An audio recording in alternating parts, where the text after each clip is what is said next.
Stop scrolling for a moment because this sounds like a movie plot, but it actually happened in the United States and it nearly changed history forever. In the early hours of January 13th, 1961, while most Americans were asleep, a U.S. Air Force B-52 bomber was flying over North Carolina carrying two Mark 39 hydrogen bombs, each more than 250 times more powerful than the atomic bomb dropped on Hiroshima. When disaster struck, as the aircraft began to break apart mid-air due to a fuel leak and structural failure, forcing the crew to eject and leaving the nuclear weapons to fall freely toward American soil. And as one bomb plunged downward, its parachute deployed perfectly, exactly as if it were being dropped in wartime, while inside the weapon nearly every arming mechanism activated, step by step as designed, until only a single low-voltage safety switch prevented a full nuclear detonation that would have wiped out much of the East Coast, including cities like Raleigh, Norfolk, and possibly Washington, D.C., releasing radioactive fallout across millions of square miles. The bomb landed in a muddy field near the town of Goldsboro, North Carolina, burying itself deep into the earth, while the second bomb broke apart on impact, scattering radioactive components across farmland and forests. And for years afterward, parts of that bomb remained unrecovered, still buried somewhere beneath the soil, officially acknowledged by the U.S. government. Stop whatever you're doing for a moment, because the story you are about to hear is not speculation, not exaggeration, and not Hollywood fiction. It is a documented historical fact, one that was buried under classified files, government silence, and the comforting illusion of control. This is the story of how the United States nearly destroyed itself, not through war, not through enemy attack, but through accident. In the early 1960s, America lived under a shadow shaped like a mushroom cloud. The Cold War wasn't being fought with bullets on American soil, but with fear, constant, invisible, and relentless. Every day, Americans went to work, sent their children to school, watched television, and fell asleep believing that if nuclear war ever came, it would arrive from across the ocean. What they were never told was that the greatest danger was already inside the country. High above the sleeping towns of the United States, nuclear-armed bombers circled the sky day and night. This strategy, known as airborne alert, was designed to ensure that America could respond instantly if the Soviet Union launched an attack. Bombers carrying hydrogen bombs, each capable of killing millions, were kept in the air at all times. It was supposed to be safe. It was anything but. On January 24, 1961, one of those bombers, a B-52 Stratofortress, took off carrying two Mark 39 thermonuclear weapons. Each bomb had a yield of nearly 4 megatons. To put that into perspective, the bomb that destroyed Hiroshima was about 15 kilotons. These weapons were hundreds of times more powerful. They were never meant to fall accidentally. As the bomber cruised at high altitude, a small mechanical failure began to unfold. Fuel started leaking from the wing, slowly at first, then catastrophically. The crew noticed abnormal readings. They turned back toward base. But the damage had already passed the point of recovery. The aircraft began to tear itself apart. At over 30,000 feet, the bomber entered an uncontrollable descent. Metal screamed, wings fractured. The pilot gave the order that no aircrew member ever wants to hear: eject. Crew members launched themselves into the night sky, unsure if they would survive the fall, unaware that something far worse was about to happen behind them. The bombs were released. One of them deployed its parachute exactly as designed. This was not a malfunction, it was a... The U.S. military had a name for these moments, a cold, technical phrase, almost casual: broken arrow. It sounded harmless, routine, bureaucratic. But in the language of the Pentagon, a broken arrow meant something terrifyingly specific. A nuclear weapon had been lost, damaged, stolen, or detonated accidentally without the enemy ever firing a shot. By the early 1960s, broken arrows were no longer rare anomalies, they were becoming patterns, and Goldsboro was only the one that almost ended everything. After the crash in North Carolina, high-ranking officials quietly reviewed internal records. What they found was deeply disturbing. Nuclear weapons had been involved in serious accidents far more often than the American public had ever been told. Bombers had crashed, missiles had burned, warheads had been dropped, submerged, and sometimes never recovered. Each incident was wrapped in secrecy. Each one relied on luck to avoid catastrophe, and each one pushed the limits of how fragile the nuclear age truly was. In February 1950, more than a decade before Goldsboro, a U.S. Air Force B-36 bomber encountered engine trouble during a simulated combat mission. On board was a Mark IV nuclear bomb, an early atomic weapon. As the crew struggled to keep the aircraft airborne, they made a decision that would never be mentioned publicly for years. They dropped the bomb. It fell into the Pacific Ocean near British Columbia. The high explosive detonated, creating a massive flash and shock wave, but the nuclear core had been removed beforehand. No nuclear explosion occurred.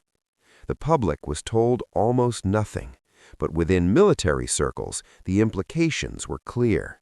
If the core had been installed, as it often was in later years, history would have ended in fire and radiation long before the Cold War reached its peak. Then came 1958. A B-47 bomber collided mid-air with a fighter jet during a training exercise over Georgia. The bomber carried a nuclear weapon.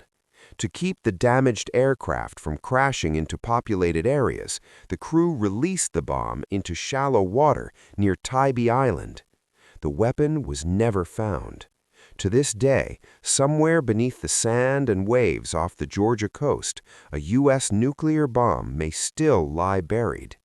Officials claimed it lacked a nuclear core. Others disputed that claim. Documents contradicted one another. Investigations quietly stalled. The public eventually forgot, but the bomb did not. As America's nuclear arsenal expanded, so did the complexity of the systems meant to control it. Weapons became more powerful, delivery systems faster, safety mechanisms more intricate, and more prone to failure. In 1966, a B-52 bomber collided with a refueling aircraft over the coast of Spain, near the small town of Palomares. The bomber was carrying 4 hydrogen bombs. The collision ripped both aircraft apart. 2 of the bombs slammed into the ground, their conventional explosives detonating and spreading radioactive plutonium across farmland. A 3rd bomb landed intact. The 4th fell into the Mediterranean Sea. For weeks, the Spanish Navy searched frantically for it. The Spanish government was furious. Local residents were terrified. American officials downplayed the danger while scrambling behind the scenes to prevent an international scandal. When the bomb was finally recovered from the ocean floor, it was hailed as a triumph of engineering. But the contamination on land remained. Soil was removed. Barrels of radioactive earth were shipped back to the United States. Photographs were staged. Officials swam in the water for cameras. For years, the official story of Goldsboro was simple. A bomber crashed. The weapons did not detonate. America was safe. That version of events was repeated so often that it hardened into fact. But it wasn't the truth.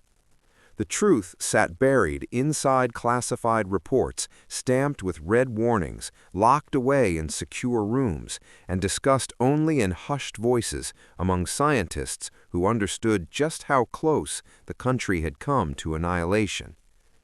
It would take decades for even fragments of that truth to surface. When they finally did, they painted a picture far more terrifying than anyone had imagined. In the immediate aftermath of the Goldsboro crash, the U.S. Air Force launched a recovery operation under extreme secrecy. Armed guards surrounded the crash site. Local residents were ordered away. Engineers from the Atomic Energy Commission were flown in, men who had designed the weapons themselves. They knew what was at stake. As teams excavated the muddy farmland, they uncovered one of the Mark 39 hydrogen bombs nearly intact.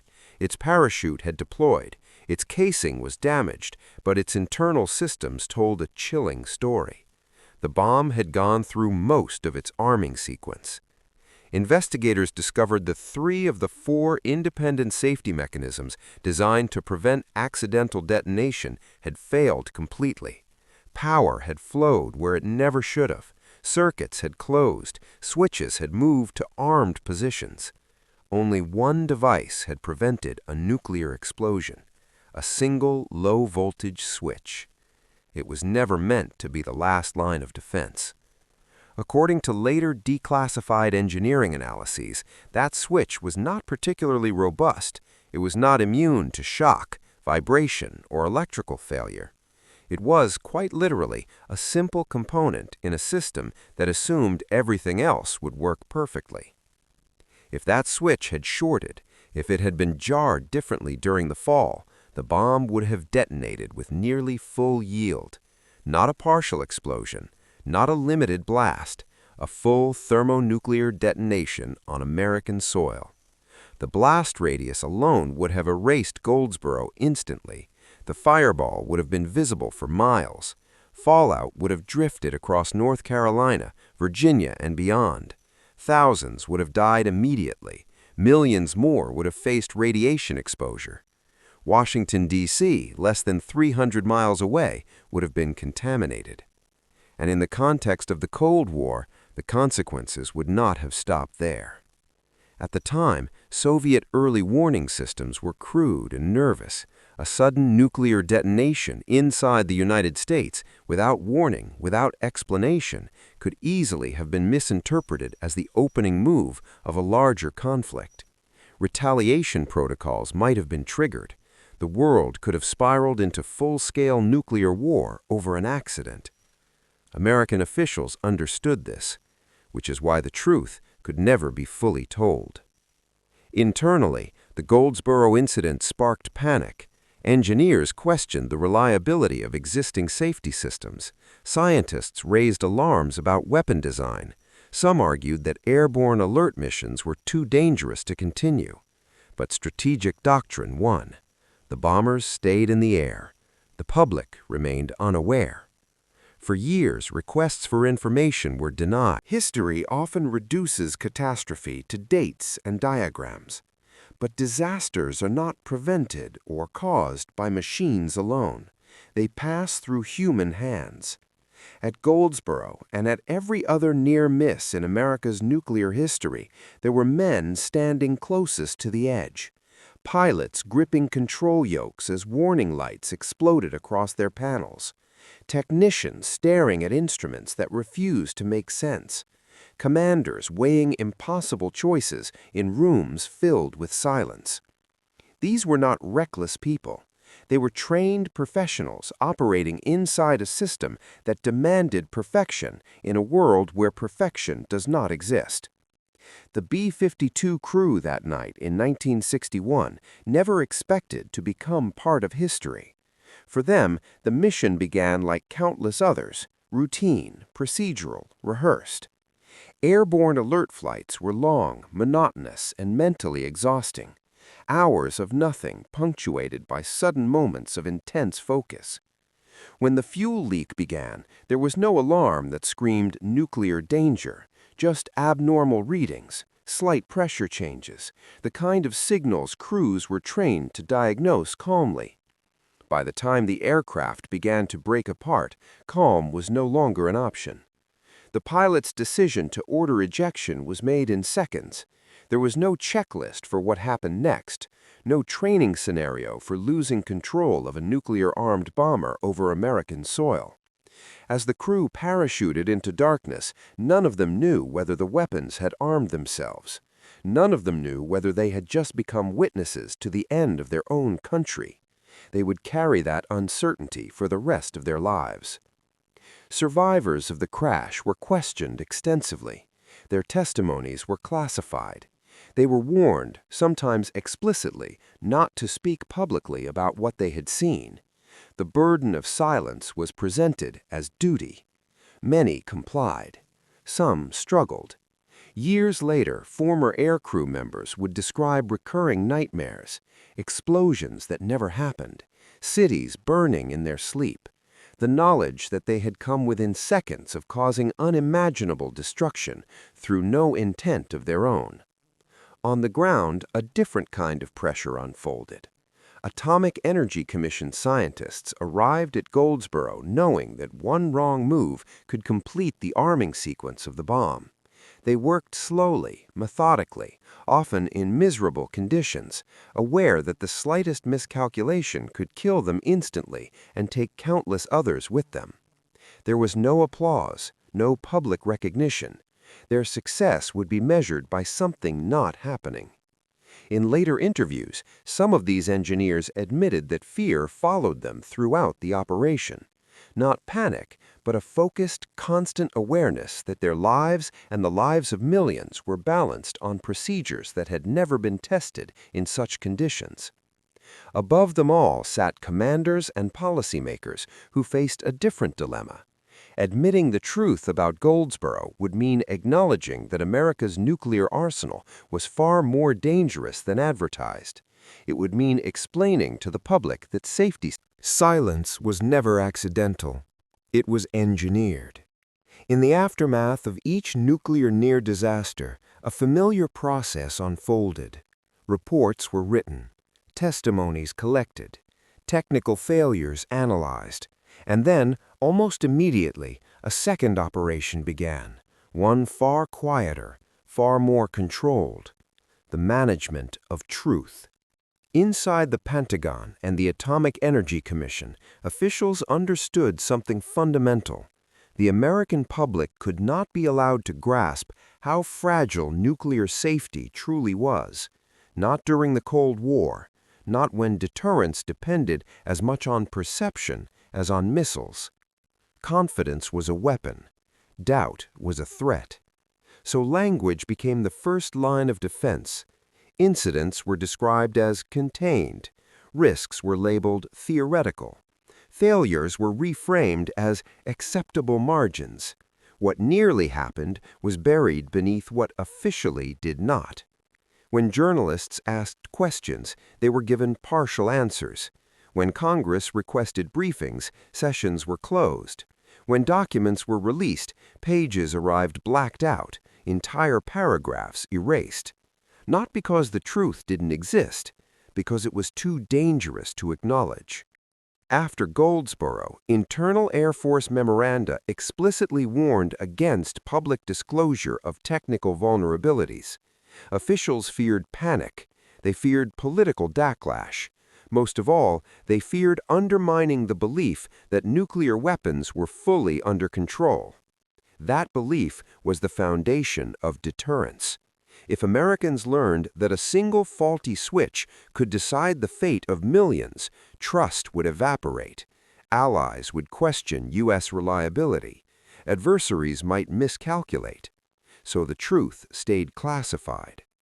This wasn't limited to one administration or one political party. Presidents came and went. Policies remained. Secrecy became institutional, passed down like doctrine. Even accidents that spilled radioactive material across foreign soil were managed through narrative control. In Spain, after Palomares, U.S. officials staged photographs of diplomats swimming in contaminated waters to reassure the public. In Greenland, workers were sworn to silence. In Arkansas, reports emphasized heroism while minimizing systemic failure. The pattern was always the same: acknowledge just enough to defuse attention, then move on. Behind closed doors, however, the conversation was very different. Declassified documents reveal intense debates about weapons safety, command and control reliability, and the psychological limits of human operators. Some officials argued for radical redesigns. Others warned that increased safety might reduce combat effectiveness. Time and again, safety lost. The nuclear arsenal was expected to function instantly, under any conditions, without hesitation. Redundancy was added, but often. To understand how close the United States came to annihilation, we have to do something deeply uncomfortable. We have to imagine the day that never happened. Not as fantasy, not as exaggeration, but as consequence. In January of 1961, the Mark 39 hydrogen bomb that fell near Goldsboro was carrying a yield of roughly 4 megatons. That single number matters more than almost anything else in this story. 4 megatons. It means a blast hundreds of times more powerful than Hiroshima. It means a fireball hot enough to vaporize steel. It means winds faster than any hurricane ever recorded. It means radiation levels that would overwhelm emergency response within minutes. If that final safety switch had failed, the detonation would not have been partial. Thermonuclear weapons do not go off a little. They function fully, or they do not function at all. The blast would have formed instantly, expanding outward at unimaginable speed. Everything within several miles, homes, farms, roads, human bodies, would have ceased to exist in a fraction of a second. Goldsboro would have vanished. Beyond the immediate blast zone, thermal radiation would have ignited fires across entire counties. People miles away would have suffered third-degree burns without understanding what was happening. Windows would have shattered far from ground zero. Infrastructure would have collapsed. Then the fallout would begin. A ground burst would have sucked millions of tons of earth into the atmosphere, mixing it with radioactive debris and spreading it downwind. Based on prevailing weather patterns, radioactive fallout would likely have drifted northeast, contaminating vast portions of North Carolina and neighboring states. Cities hundreds of miles away would have faced dangerous radiation levels. Water supplies would have been compromised. Agriculture would have been poisoned. Hospitals, already overwhelmed by burn victims, would have had no capacity to respond to radiation sickness on that scale. But the physical destruction would have been only the beginning. The political shock would have been immediate and global. At the height of the Cold War, early warning systems on both sides were primed for misinterpretation. A sudden nuclear detonation inside the United States would have triggered alarms. Analysts in the Soviet Union would have struggled to determine whether the explosion was accidental, a test, or the first strike of a larger attack. Minutes matter in nuclear decision-making. The pressure to respond, to assume that by the end of the Cold War, a powerful assumption had taken hold, that the danger was over. The Soviet Union collapsed, nuclear arsenals were reduced, treaties were signed. Bombers no longer flew continuous airborne alert missions. To many Americans, the nuclear age became a historical chapter, something that belonged to grainy black-and-white footage and Cold War documentaries. But nuclear weapons did not disappear. They evolved. Today's nuclear arsenal is smaller than it once was, but it is far more complex. Modern weapons rely on advanced electronics, software, sensors, satellites, and automated decision support systems. In theory, these innovations reduce human error. In practice, they introduce new kinds of risk. During the Cold War, a failed switch nearly ended the world. Today, a corrupted signal can do the same. Modern nuclear command and control systems depend on continuous streams of data. Early warning satellites scan the globe for missile launches. Radar systems interpret ambiguous signals in seconds. algorithms help filter information before it reaches human decision-makers. Speed is still everything, and speed leaves little room for doubt. There have already been moments, largely unknown to the public, when modern systems produced terrifying false alarms. Computer glitches, misinterpreted radar returns, software errors that briefly suggested incoming nuclear attacks. In several documented cases, it was human skepticism, not automation, that prevented catastrophe. A single officer questioning a screen, a commander hesitating instead of following protocol. Once again, survival depended on individuals choosing caution over procedure. Experts now warn that increased automation may reduce the time humans have to intervene. Artificial intelligence is being explored to assist with threat assessment. Cyber systems are deeply embedded in command networks. This creates a new vulnerability: cyber interference. Unlike mechanical failures, cyber threats can be intentional, invisible, and difficult to attribute. A malfunction caused by hacking or data corruption could look exactly like a real attack until it's too late to reconsider. And unlike the Cold War, today's nuclear world is no longer defined by just two superpowers. More countries possess nuclear weapons, more actors are involved. Somewhere in the world, beneath layers of sand, mud, ice, and water, pieces of the nuclear age remain hidden.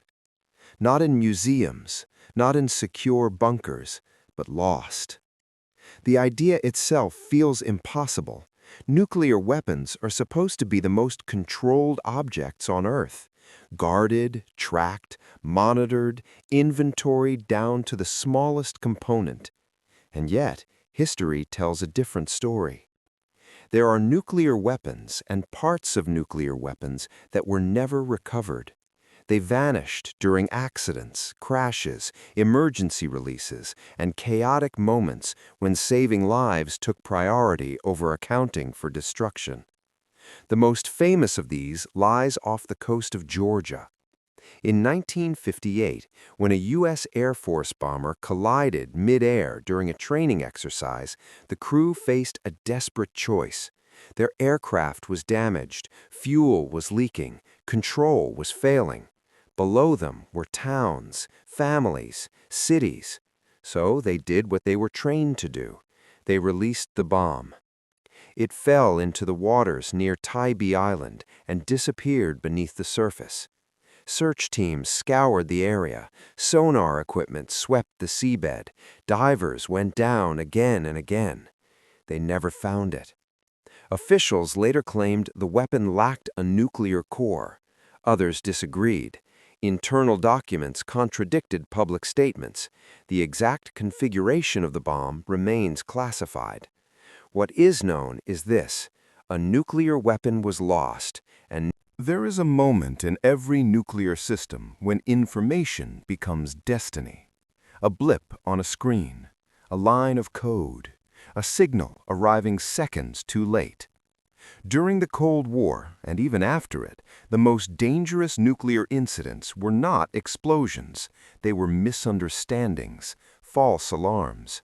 Because a nuclear war does not begin with missiles, it begins with belief. In the early hours of November 9, 1979, deep inside a U.S. military command center, alarms began to sound. Computer screens lit up with terrifying data. According to the system, hundreds of Soviet missiles had just been launched toward the United States. Not one, not a test, hundreds. The scenario was every planner's nightmare. Strategic Air Command went to full alert. Bomber crews rushed toward aircraft. Missile operators prepared to receive launch orders. The president's advisors were notified. There were minutes to decide. If the data was real, hesitation meant national suicide. If it was false, retaliation would end the world. What stopped the launch was not technology. It was doubt. Officers noticed inconsistencies. Radar systems did not confirm what the computers were reporting. something felt wrong. Orders were delayed, just long enough. The cause was later traced to a training tape mistakenly loaded into a live system. A simulation had been treated as reality. The public never knew how close it came. 3 years later, in June 1980, it happened again. This time, warning systems showed multiple missile launches, then none, then dozens, then hundreds. The data was chaotic, contradictory, impossible. Yet the alerts were real. Missile crews went on high readiness. Commanders debated whether the system itself was failing or whether the Soviets were testing response thresholds. The cause was later identified as a faulty computer chip worth less than $1. A single piece of hardware had nearly convinced a superpower that nuclear war had begun. But the most chilling false alarm did not happen in the United States. It happened in the Soviet Union. On September 26, 1983, a Soviet early warning system reported the launch of multiple U.S. intercontinental ballistic missiles. The computer was confident, the alarms were loud, the doctrine was clear: report the attack. Protocol demanded escalation. The officer on duty that night was Stanislav Petrov. Because clocks move faster, but because every second carries weight. Beneath wide stretches of farmland, behind anonymous fences, and deep underground, there are rooms designed for one purpose only: to end the world if ordered to do so. These are the launch control centers. From the outside, they look unremarkable. Sometimes they are little more than small concrete structures in the middle of nowhere. No signs, no markings, no hint of what lies beneath. Inside, after layers of security and reinforced doors, men and women descend into capsules buried deep in the earth. Thick steel walls, shock absorbers, communication systems hardened against nuclear blast. These rooms were built with a chilling assumption: even if the surface is destroyed, the order to retaliate must still be carried out. Inside a launch capsule, the atmosphere is quiet, controlled, almost mundane. Consoles glow softly, checklists are neatly arranged, procedures are drilled until they become muscle memory. Missileers, often in their 20s, work long shifts, isolated from the world above. They monitor systems, receive coded messages, wait. Most of the time, nothing happens. That is the paradox of nuclear duty. You spend years training for a moment you hope never comes. You prepare to do something you pray you will never be asked to do.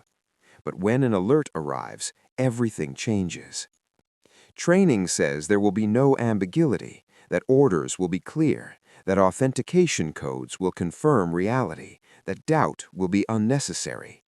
History says otherwise. When warning systems indicate a possible attack, the clock starts ticking immediately. Procedures compress time, decision windows shrink, layers of confirmation are designed to move quickly, not slowly. Inside the capsule, missileers follow steps that were written decades earlier. They compare codes, verify messages, cross-check indicators. Each step is meant to prevent unauthorized launch. But none of them can guarantee that the information is correct. If launch orders are received, the responsibility becomes almost unbearable. Turning keys is not symbolic, it is mechanical. Two officers, seated apart, must act together. They cannot see the missiles, they cannot see the targets, they only see instructions. Former missileers have described the moment as surreal, not dramatic, not emotional, strangely procedural. The system is designed to minimize hesitation, to strip away moral reflection in favor of compliance, because hesitation is seen as risk. And yet, Every powerful system produces two kinds of people: those who help it run and those who try to warn when something is going wrong. In the nuclear world, the second group has always lived in the shadows. They were engineers who read reports nobody wanted to read, analysts who questioned assumptions others treated as certainty, Scientists who understood that mathematics and probability could not soften the reality of physics.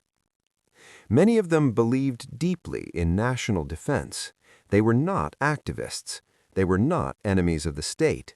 They were insiders, and what they saw frightened them. From the earliest days of the Cold War, engineers inside weapons laboratories began noticing something that leadership refused to accept. Nuclear weapons were far less safe than the public had been told. Designs were rushed, components failed more often than expected. Safety systems depended on fragile wiring, vulnerable switches, and assumptions that didn't survive contact with the real world. One of the most influential critics came from inside the system itself.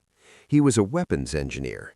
He had run tests. He had seen failures. He had written reports describing scenarios where a single malfunction could trigger a detonation. His conclusion was clear and devastating. The margin between safety and disaster was far smaller than officials claimed. But when his findings reached higher levels of command, something unexpected happened. The problem was not addressed. The messenger was. Reports were rewritten, language was softened, warnings were buried under technical phrasing. Because acknowledging the truth would require confronting a terrifying possibility, that the world's most destructive weapons were being handled with less safety rigor than household industrial machinery. The system had momentum, the system had pride, the system had image, and image mattered more than risk. Over time, others came forward. Air Force officers who reported procedural shortcuts, maintenance crews who documented unsafe storage conditions, analysts who discovered that accident reports were quietly disappearing into classified archives. Some tried to speak up through official channels. Their careers stalled, their assignments changed, they were moved sideways, not upward. Others went further. They spoke to journalists, they gave interviews under anonymity.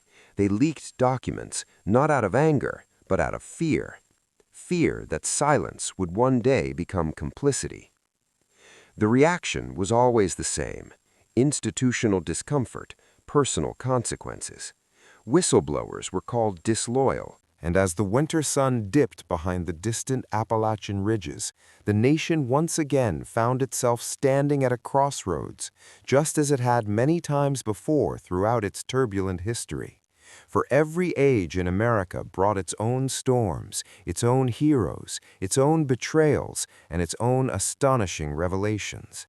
And the story of the country was never a straight path forward, but a vast, winding river filled with hidden currents, forgotten truths, and voices that echoed across centuries, whispering reminders that the past was never truly gone. It only slept beneath the surface, waiting to be rediscovered by those curious enough to search for it, those willing to question what they thought they knew, and those who understood that history was not only about dates and battles, but about people, choices, fears, and moments that changed everything in ways no one could predict.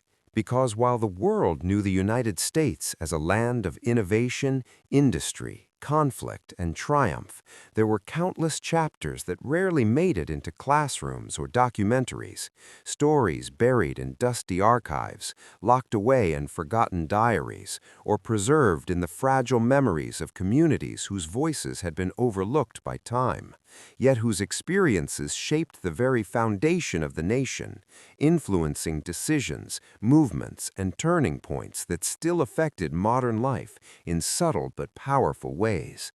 And as new generations grew up scrolling through screens instead of turning the worn pages of old books, many of these astonishing histories drifted further toward the edge of silence, almost lost, until researchers, storytellers, and curious explorers began pulling them back into the light once again. So the journey continued, not toward a single event, but through a mosaic of interconnected lives. And one such story took us deep into the early 20th century, to a small industrial town that sat along the winding banks of a river in the American Midwest. A town that seemed quiet on the surface, but was in fact one of the hidden engines of technological transformation. A place where factory sirens echoed through the dawn fog and the smell of burning coal hung in the air, while inside a brick-walled workshop illuminated by flickering lamps, a group of uncredited engineers and immigrant laborers worked tirelessly on a project that would change transportation forever. Even though their names would never appear in textbooks or museum plaques, and history would credit others instead. Among them was a soft-spoken machinist who had arrived from Eastern Europe with nothing but a worn leather bag, a notebook filled with sketches, and the hope that America would offer the chance to build something meaningful. And although he barely spoke English when he first stepped onto the crowded docks decades earlier, he possessed a relentless curiosity about how machines worked, how metal moved under stress, how gears meshed in motion, and how design could shape the future of entire industries.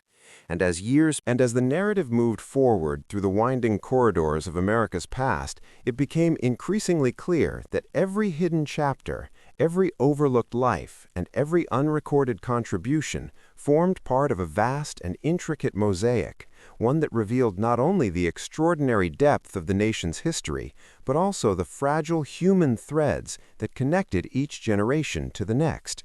And in this unfolding journey, we now traveled toward another astonishing yet seldom discussed episode, one rooted in resilience, silence, and the quiet determination of communities who shaped the country in ways far greater than history ever acknowledged. For in the early decades of the 20th century, long before digital archives and televised documentaries sought to preserve stories, countless American towns existed on the margins of historical memory. Places where factories hummed through the night, farms stretched endlessly beneath the open sky, and families built their lives through relentless labor, faith, and endurance.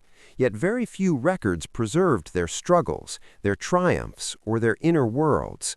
And because no grand monuments were built to honor them, their stories faded into obscurity, remembered only in fragments passed through generations like delicate whispers carried on the wind. Among one such community, hidden deep within the sprawling fields of the Midwest, lived a family whose experience reflected a larger truth about the American journey. A truth about perseverance in the face of economic collapse, environmental disaster, and social transformation. For they lived through the era now remembered as the Dust Bowl, when endless waves of drought and storms swept across the Great Plains, turning once fertile farmlands into vast deserts of swirling dust that blotted out the sun and filled the air with choking darkness, as entire families watched the land they had depended on for generations crumble into barren wasteland beneath their feet. And while history books often summarize this catastrophe in brief paragraphs, the lived experience was far more haunting.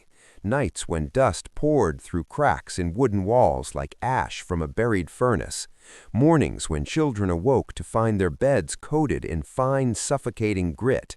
And days when families stood helplessly in their fields, staring at crops reduced to brittle skeletons under the relentless sky, unsure whether to stay and fight for survival or leave behind everything they had ever known in search of uncertain hope somewhere far beyond the horizon. Among those who chose to leave was a young boy whose quiet observations would one day become invaluable to historians.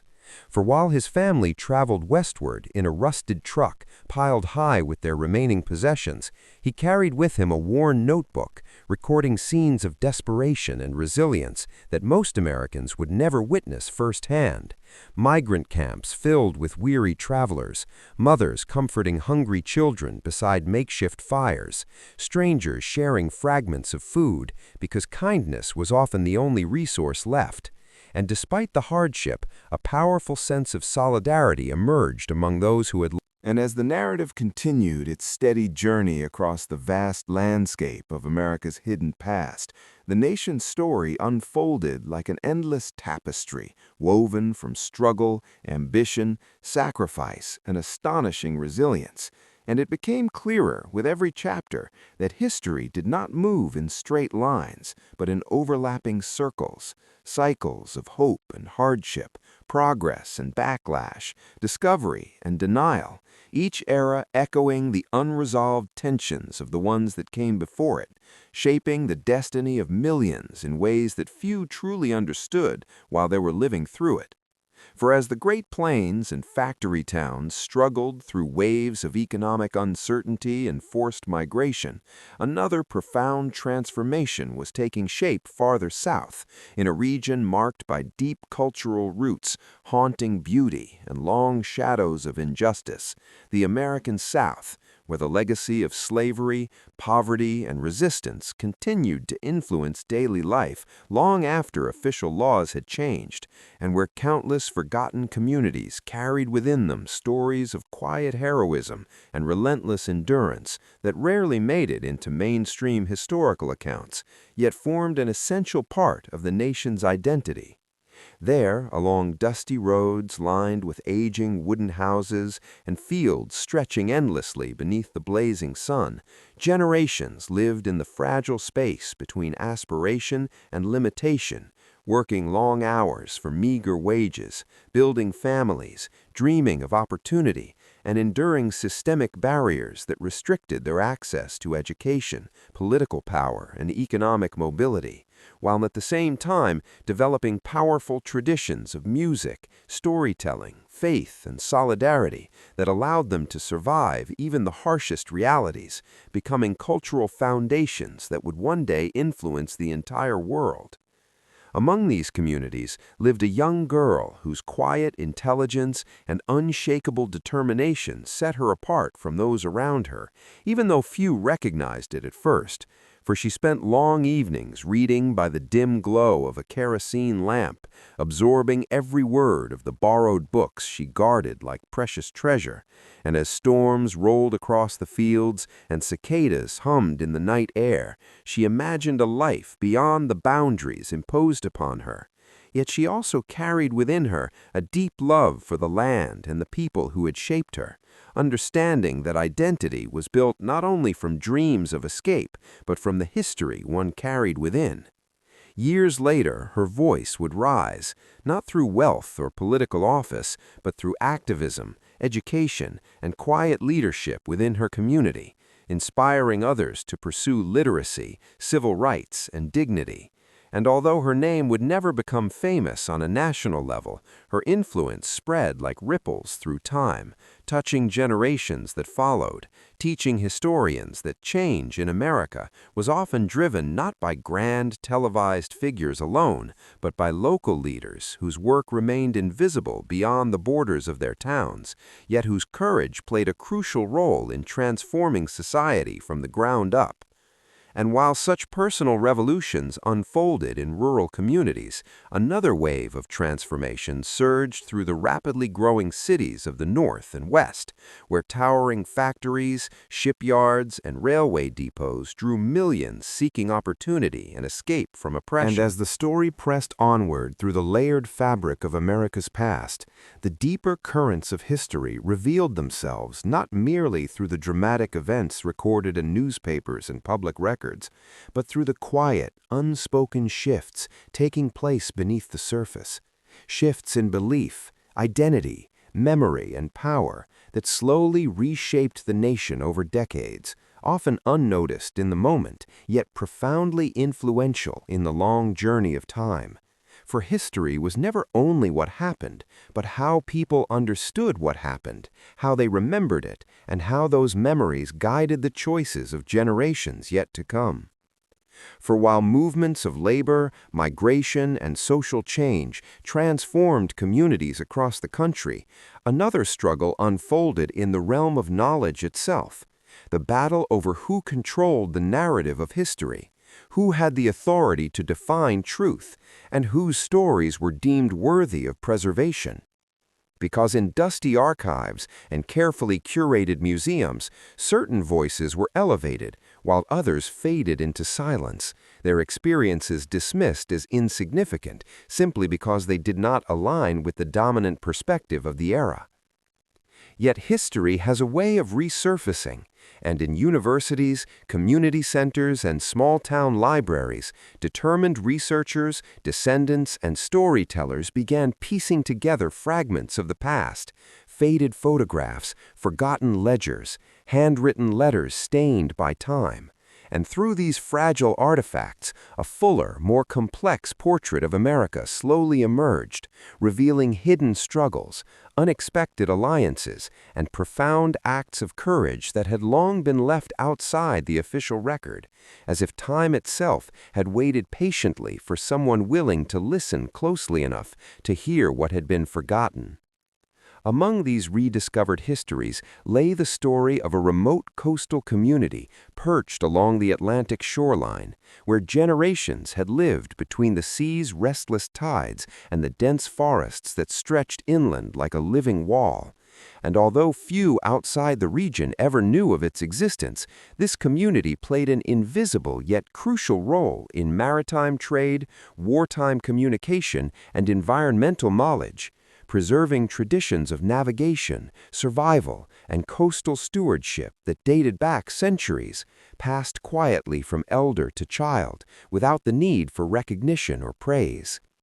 During the early years of the 20th century, when storms battered the coastline and ships struggled through violent waters, it was often members of this overlooked community who risked their lives to guide sailors to safety, building makeshift signal fires along rocky cliffs, rowing into dangerous surf to rescue stranded crews, and keeping detailed weather records that later proved invaluable to scientists studying patterns of wind and ocean behavior. Yet their contributions remained largely undocumented, overshadowed by official institutions that claimed credit without acknowledging the deeply rooted knowledge of those who had lived their entire lives in intimate relationship with the sea. And just as the coastline carried stories of resilience and unrecognized expertise, so too did the mountains of the American West, where isolated mining towns clung to rugged hillsides like fragile outposts of human determination, their existence shaped by both economic ambition and the harsh indifference of nature. For deep beneath the rocky earth, and as the story moved further through the winding corridors of America's past, the deeper we traveled into the hidden layers of memory, the more we began to understand that history was not only a record of what people built, conquered, discovered, or destroyed, it was also a chronicle of what they endured, what they dreamed, what they feared, and what they chose to remember or forget. For every generation carried with it the weight of the stories it inherited, along with the responsibility to question, reinterpret, and preserve them for those who would one day follow. For even as the nation expanded outward across vast frontiers of land, technology, and imagination, there existed another frontier that was far less visible, yet equally powerful: the frontier of knowledge, communication, and information itself, where newspapers, telegraphs, radio broadcasts, and later moving images began shaping how Americans understood their world, constructing shared realities that could unite millions or divide them with equal force. And behind these channels of communication worked countless unseen figures whose influence guided the narrative of the nation in subtle yet profound ways. In the early decades of mass media, long before digital screens illuminated every pocket and living room, newsrooms were filled with the sound of clattering typewriters, ink-stained hands, and editors hunched over late into the night, deciding which events would be broadcast to the public and which would remain buried in silence. And although some journalists fought courageously to expose injustice, corruption, and truth, others were pressured by political power, corporate interests, or fear of public backlash, creating a fragile balance between revelation and concealment that shaped the public's understanding of history as it unfolded.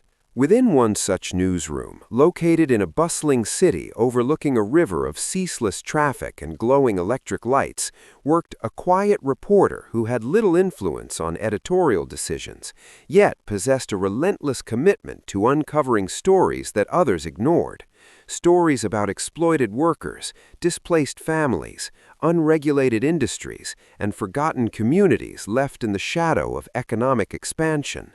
And though many of his articles were rejected or softened to protect powerful interests, he preserved his research in private journals that would not be discovered until decades later, revealing truths that historians would come to regard as invaluable pieces of the nation's hidden puzzle. Meanwhile, beyond the cities and industrial corridors, another transformation was taking shape across the wide rural landscapes of America, where technological innovations slowly began replacing older ways of life, machines replacing manual labor, railways altering trade routes, and electricity carving its way into towns that had long lived by the rhythm of candlelight and seasonal harvests, bringing both newfound opportunity and deep cultural uncertainty, as families struggled to reconcile traditional values with the relentless momentum of modernization.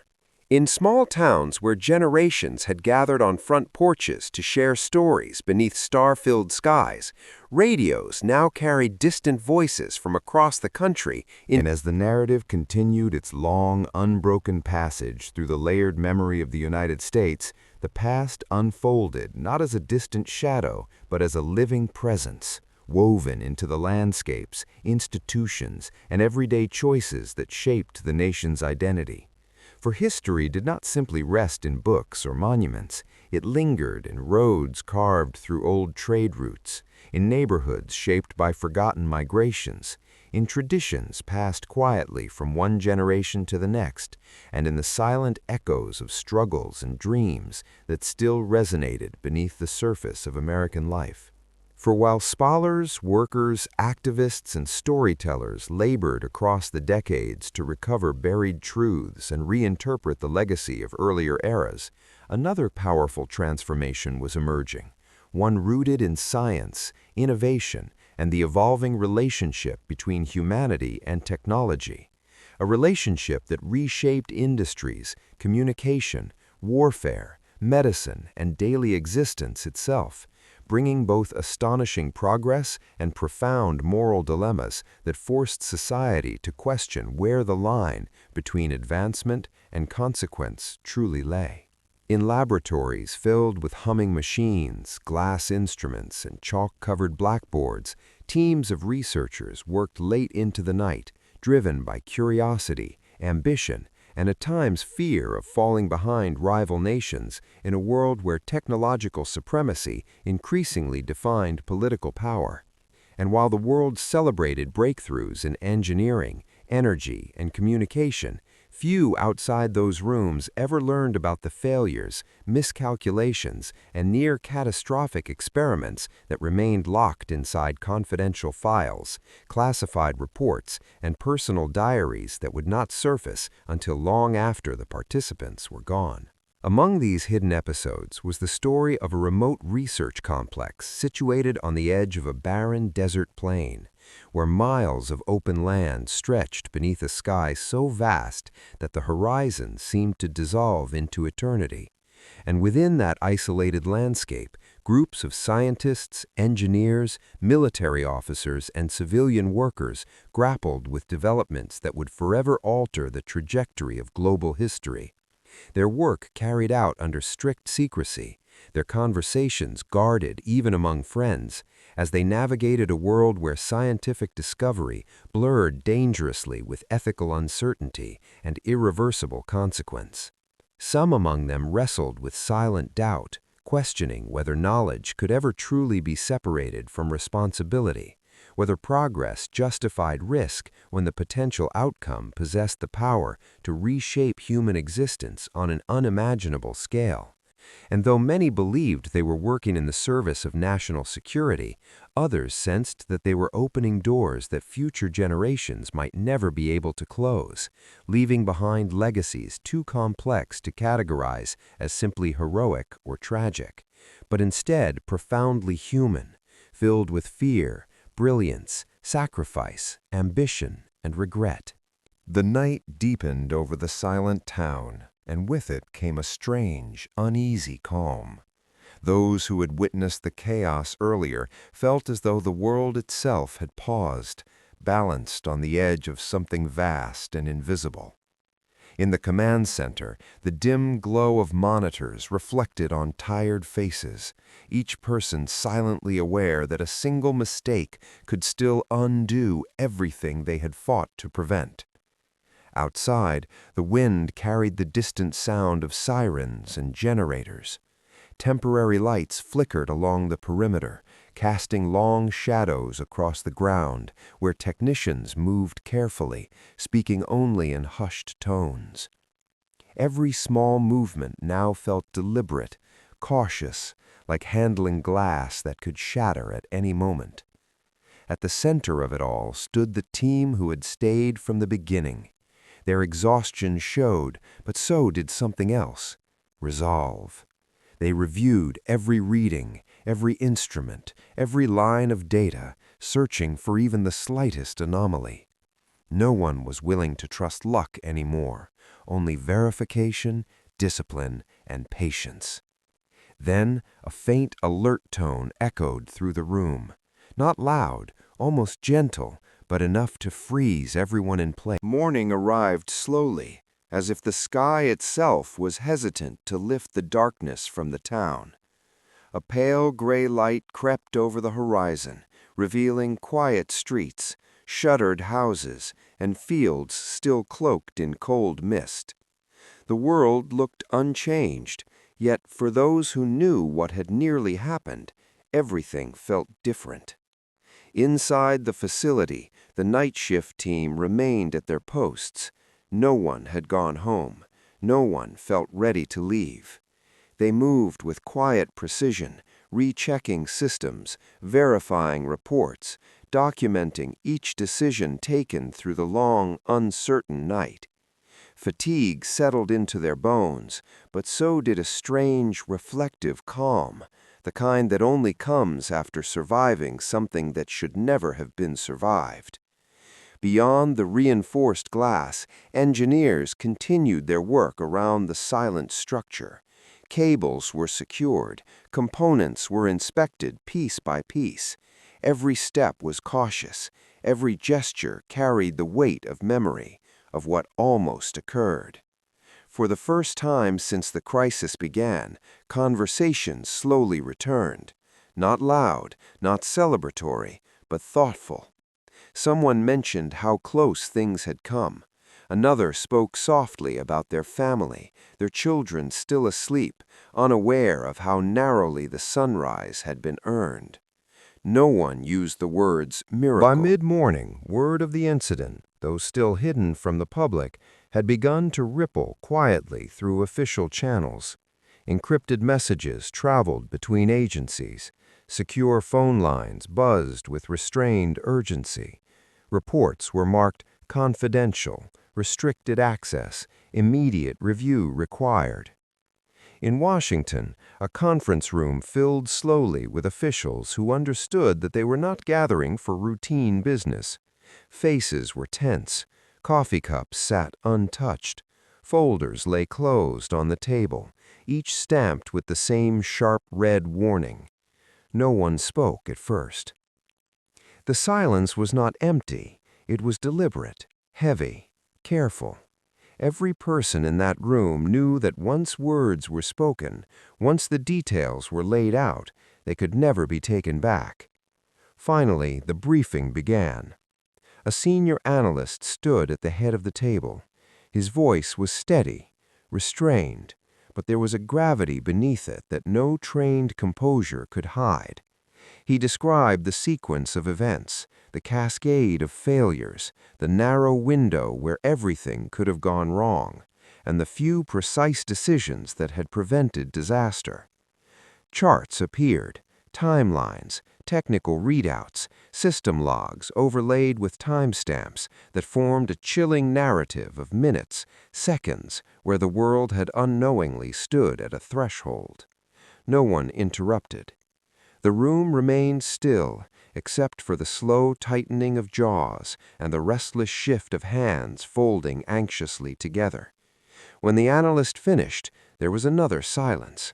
Then came the questions, measured, surgical, focused not on blame, but on risk, on accountability, on how close. How near was the point of no return? One official asked quietly. The answer came without hesitation. By the following day, the investigation had widened. Additional experts were flown in quietly, arriving without media attention, their badges checked at multiple security points before they were escorted inside. They carried no assumptions with them, only questions, discipline, and the quiet awareness that the outcome of their work could shape policies, budgets, and international conversations for years to come. Inside a secured conference hall at the facility, a long table was covered with printed diagrams, system layouts, and hand-drawn annotations made in the long hours since the event. Screens lined the walls, each displaying fragments of data, voltage fluctuations, response logs, automated alerts, human-initiated overrides. Together they formed a mosaic of cause and timing, a fragile sequence where chance and judgment appeared side by side. The lead investigator, a woman with decades of experience in critical systems, stood with her arms folded, studying the chain of events for the 10th time. Her expression was calm, but deeply focused. She knew that the question was not whether the system had failed. The question was why it had almost failed completely. Behind her, a small team debated softly. Some argued that the safeguards had worked, that despite the danger, procedures had ultimately prevented catastrophe. Others countered that a system requiring luck, instinct, and human resilience at the final moment was not a functioning system at all. Both perspectives were true, and that was the problem. Meanwhile, in the town beyond the perimeter, life continued in peaceful ignorance. Children played in backyards. A grocery store opened its doors. A school bus rolled along quiet streets. People greeted one another in morning routines, untouched by the knowledge of how narrow the night had been. But a few individuals, those who lived closest to the facility, those who occasionally... As the investigation progressed, a parallel conversation began to unfold far beyond the facility. In quiet diplomatic corridors, secure conference rooms, and carefully worded messages exchanged between governments. The event had not been publicized, but incidents of this nature rarely remained entirely contained.